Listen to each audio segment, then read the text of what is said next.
I guess I would promote it through both the individual, but also, in a broader context. I look at some of the larger events and some of the other activities that we have going on in the city, and I think those events should be as strong and as positive as we can be to both the visitor, but also in some cases people that are watching it through the various medias out there.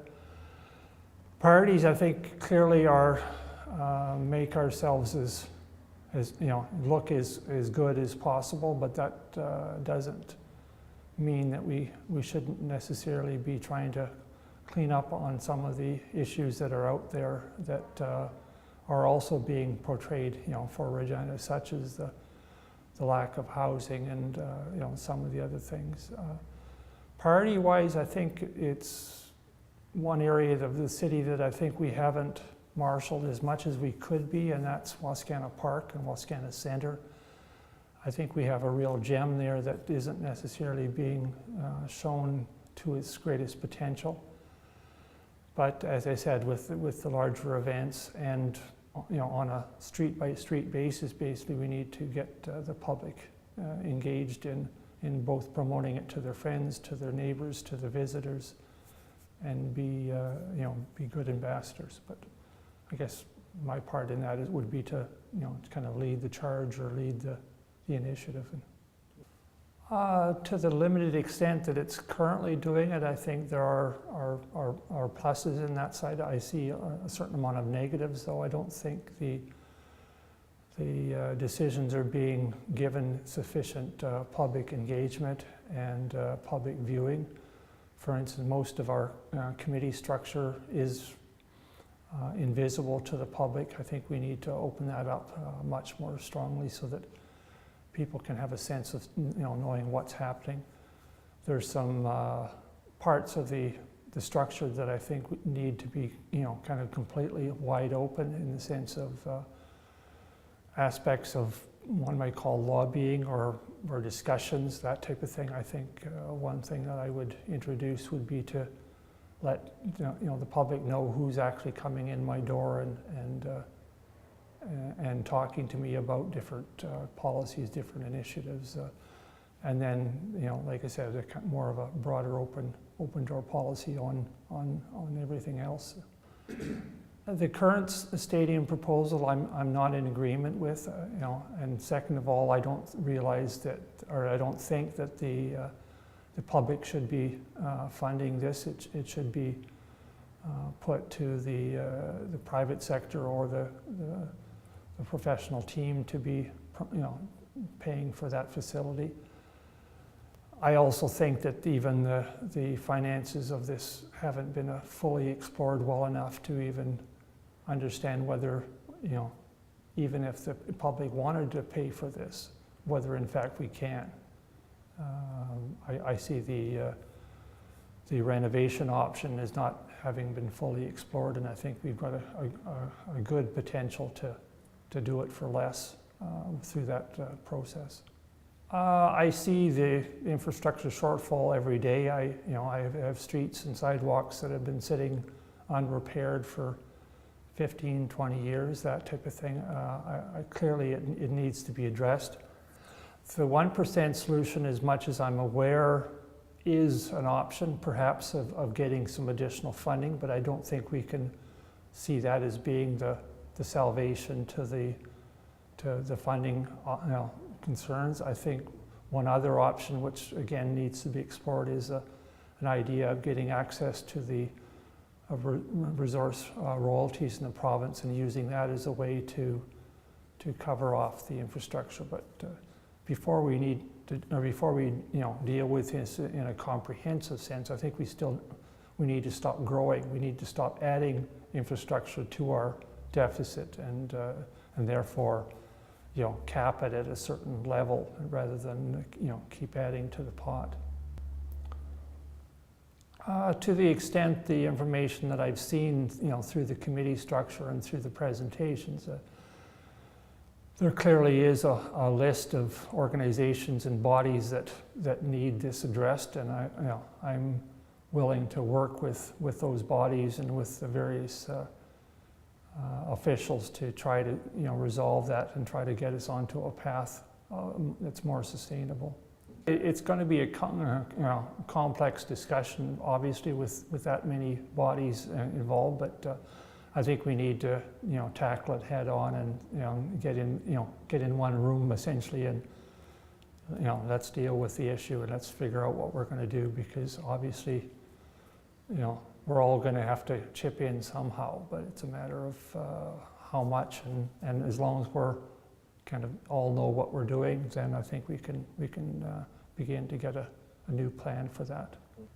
I guess I see this on 3 points.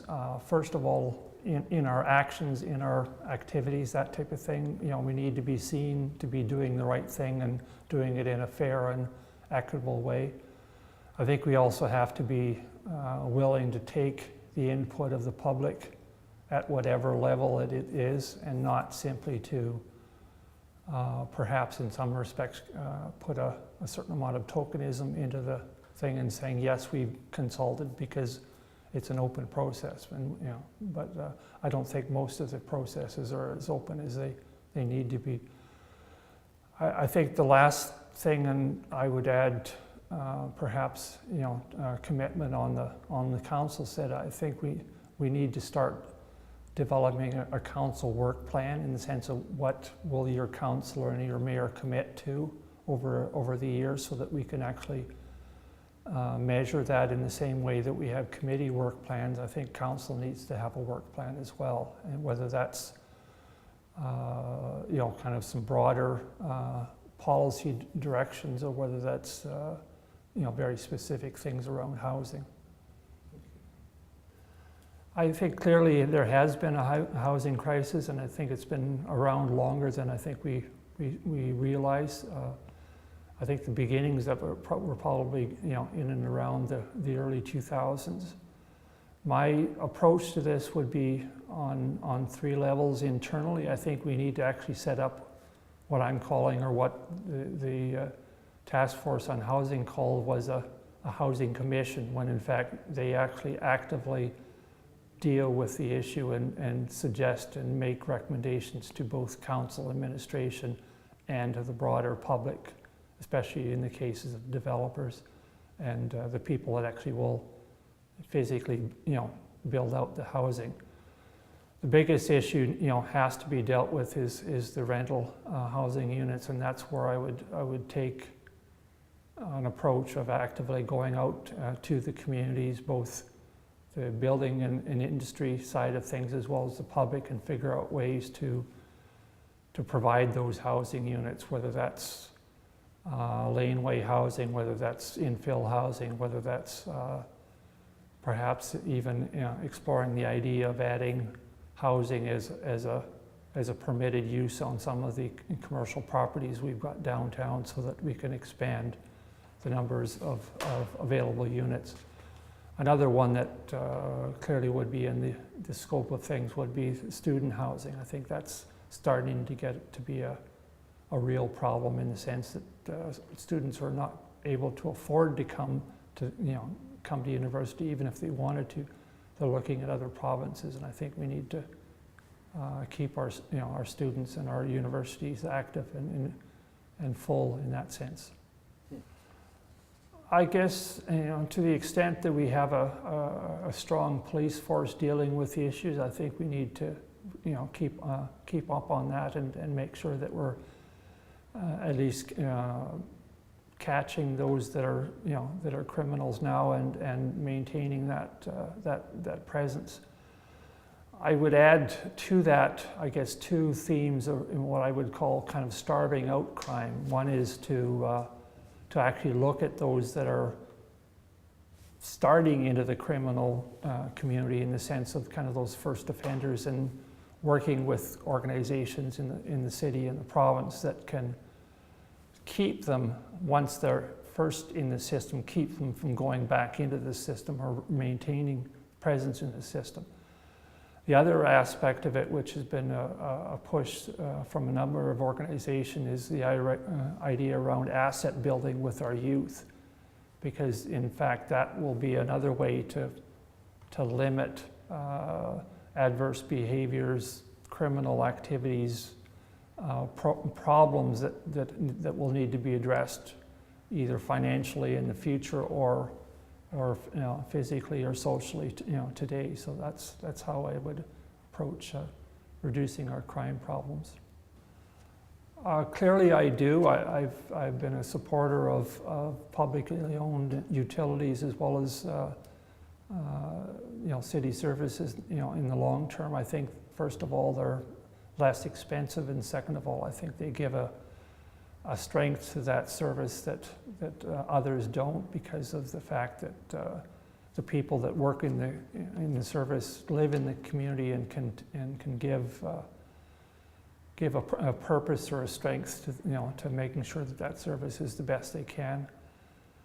The other aspect of it, which I think in the long term is unsustainable, and that's the aspect of financially. I don't think we can afford to go with a privatized or a private service process, because all of those will drive off profits or additional revenues that the citizens of Regina will have to pay for, and that won't necessarily stay in the community, and where I see a public service would.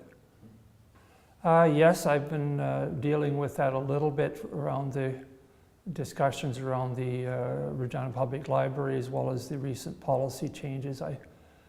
Public-private partnerships are a way to, in some cases, thin edge of the wedge, getting private service delivery into a public arena. But as I said, with the private services, that also tends to be a more costly and not and the same risk of having things result in a poorer quality of service.